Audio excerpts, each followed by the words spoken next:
Hi, this is Tim of the 1916 Company. Welcome and thanks for logging on. If you love this watch, email me, Team Mosso at the1916company.com for purchase pricing and availability questions concerning this watch.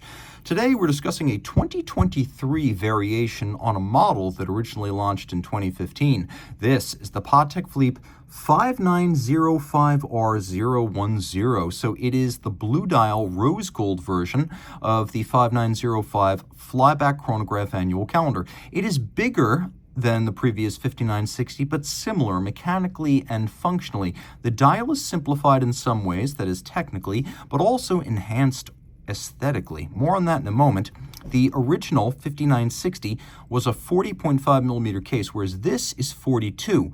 It is 14.4 millimeters thick, and then from lug tip to lug tip, 49.7 with a 22 millimeter spacing between the lugs. But here's what really matters. Let's say you've tried on a 5960. It's a common watch. It's a reference point many people have. Well, that watch has a lug to lug span that is 49.2 millimeters. This one, I just measured 49.7. So it's basically the same across the wrist. All the extra size is in slightly greater thickness and the diameter of the case and the dial. So if you can wear a 5960, you can wear this. Throwing it on my wrist, which is 16 centimeters in circumference, I think this wears just fine. I think I could wear this. I think this would be comfortable, proportionally excellent, and look even better as the strap breaks in and doesn't constrict my wrist as much. But I think if your wrist is any smaller than mine, you need to find a smaller Patek Philippe chronograph, and a 5170 would be the place to look for that.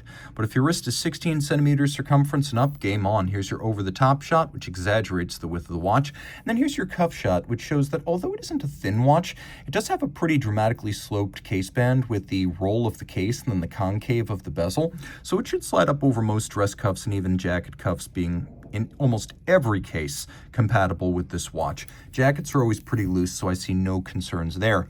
The strap is large-scale alligator leather, expensive stuff.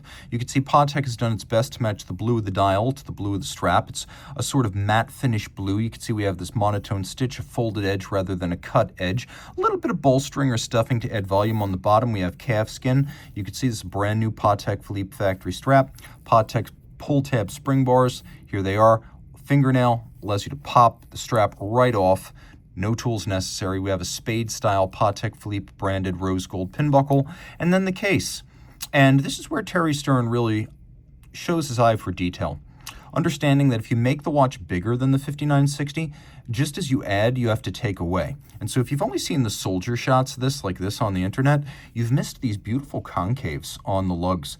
And it is quite artful in that regard. Scooped out, concave, and polished. It's got a little bit of a Moser effect. You can see the pusher adjusters for correcting the calendar, the Calatrava cross, which is the icon of the manufacturer, and then these vintage-inspired rectangular pushers. The bezel is concave, that is, it has a sort of bowed-in profile that visually thins the watch, a very small box section and then a camber to the sapphire. The dial does have some lume. This is a dress watch, but a sporty one. And then Patek says that 30 meters now means 30 meters, and this is a current catalog watch. Look, I don't recommend that. On a 30-meter watch with a push-down crown, I recommend you only expose it to rain and splashes. But if you really want to know whether you can swim with this, I would call Patek Philippe and get them on record.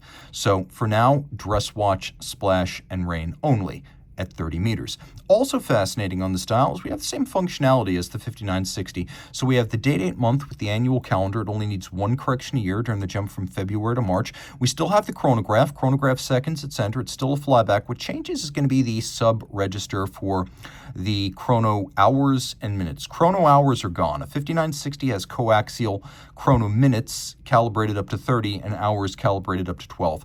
Well, the hours are gone and the minute register now measures up to 60, which I think is handy because it's more intuitive to read if, for example, you're timing something that lasts 47 minutes. Now, we've also got a little aperture down there. That aperture lets you know when you should not be using these pusher adjusters to correct the calendar. So my advice, although there are specific hours, and you can be very strict about those hours if you want, my advice is anytime you see even a sliver of blue in that aperture, you do not use the pusher adjusters on the case band to correct the annual calendar. If you must make a correction, advance until that little aperture is completely white and then make those corrections. Okay, the flyback chronograph. Let's say you're timing two events that occur in rapid succession. You may not have time to stop, reset, restart. The flyback allows you to instantly reset and restart, just like that, no stop. So that's great if you're timing events that occur in rapid succession. Also important, we've got a dial that can be considered a very lush and modern take on the traditional sector. So you see we have this outer track for seconds, fractions of seconds and minutes.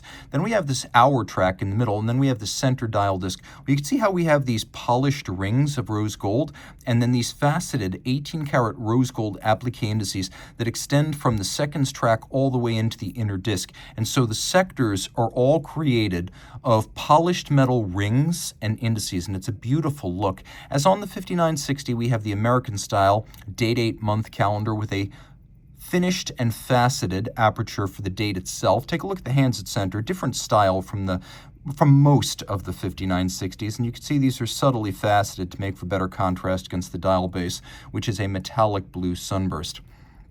Now the watch, when the chrono's off, there's not a lot of action on this dial. It's what some might call a dead dial. So you can set your hours and minutes and then just leave the chrono running because it's a vertical clutch, which in addition to no jump, stagger, or extraneous movement during operation, allows you to run the chronograph full time without any wear and tear on the system. So if you like to have hours, minutes, and seconds, just ignore the chrono minutes register and leave the chronograph running. Also, the movement doesn't have a hacking function, but if you set the hours and minutes precisely, then when the reference time crosses the second at 60, reset with the trigger and just treat that as 0 reset seconds, sort of a hacking hack, if you will. On the case back, we have a version of the 28520 that first debuted in 2006 on the Nautilus Chrono and the 5960. You can see it's still a nicely sized caliber, so it does fill up a fairly big case. It's a 33 millimeter movement, so it doesn't look undersized even in a 42 millimeter case.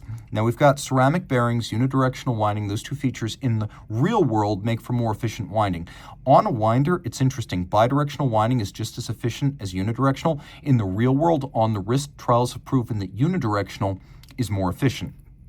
We got 37 pivot joules, a 4 hertz beat rate, a free-sprung Gyromax style balance, which is a long-time Patek Philippe mechanical engineering trademark since the early 50s. It's more shock resistant and allows for more precise adjustments.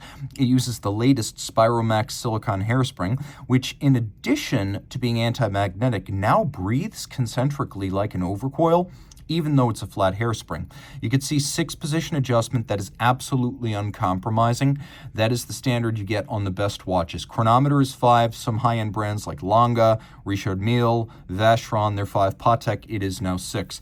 And Patek now certifies that these watches run no worse than -1 + 2 seconds per 24 hours.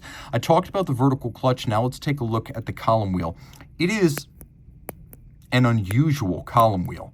You could see it doesn't have crenellated towers, and because it has many individual lobes, I'm tempted to call it a hybrid of a cam and a column wheel. The feel is of a column wheel, and the action is of a wheel, but we have these cam-like lobes that actually provide the indexing of the function. So it's interesting. It's not completely unique in watchmaking, but it's unusual. Also important to know, this automatic winder has about a 55-hour power reserve when fully energized. So that's approximately the autonomy when it is fully wound. Decoration is good. Patek, like all high-end brands building in volume today, uses a combination of mechanical and manual finishing elements, but what's here is very convincing. The bevels are rounded and mirrored. You can see the screw heads are polished with chamfered slots in circumference. You can see that the jewel sinks there, they have beveled inner faces. We have the posts used to locate bridges on the base plate there and there. Those have been polished on their top. Engine turning on the base plate, but also on the rotor center. We have circular Côte de Genève on the bridges and the rotor, and then snailing on the edge of the rotor, satination on the wheels, and then you can see brushed finishing on the chronograph components. A really good-looking movement and a watch that is the full-fat Patek Philippe experience. Reach out to Team Mosso at the1916company.com for purchase and pricing details. Oh, and because details matter, one last one. This has a 4 hertz beat rate.